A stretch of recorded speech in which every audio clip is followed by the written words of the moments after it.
Hi, I'm Jordan Matthews, and this is Setters of the Week presented by Ivy Rehab. We're here with Alexis Heiney from Pace Swimming and Diving. Competed this past weekend at Rowan University, won 2 events, the 1 meter and a 3 meter dive. Walk us through your day. How did that go for you?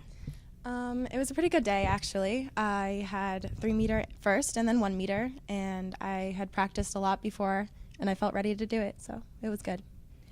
I'm kind of terrified of diving, so when you're walking up there to get on the plank, what is going through your mind? When I'm walking up to the board, I'm definitely concentrating a lot on my dives, but then when I get up on the board and I'm right about to go, I just don't think about anything and just do it. It works out well for you when you do it that way, I guess. Now, how did you get involved with diving? Were you always a diver, or did you do swimming as well? I never did swimming. I was a gymnast for a very long time, and on my sophomore year of high school, I decided to try diving instead, and it worked out pretty well. I love it. Okay, and of course we have to ask you, how does it feel being named Setter of the Week?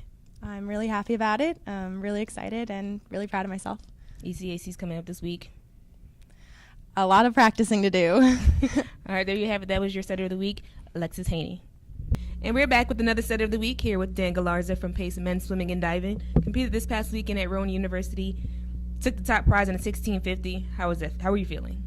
I think it was pretty good. I thought I felt pretty good. The whole team competed very hard, I thought, in the meet.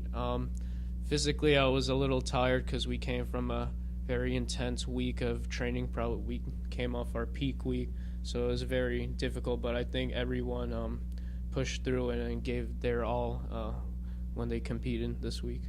Now, when you come from a peak week and you come from intense training week, that's hard enough. But you're competing in a 1650, a pretty long race. So what do you do to kind of work yourself up and condition yourself for that race?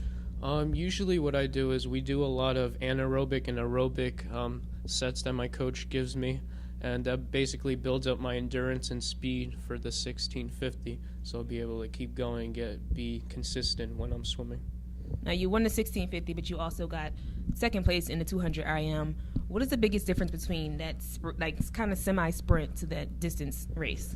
A 200 IM is an all-out sprint, and for me it's a little different because it's a huge change. Like in the 1650, I'm more consistent. 200 AM, it's an all-out sprint, especially after my 2 AM was right after my 1650, so it was a little difficult.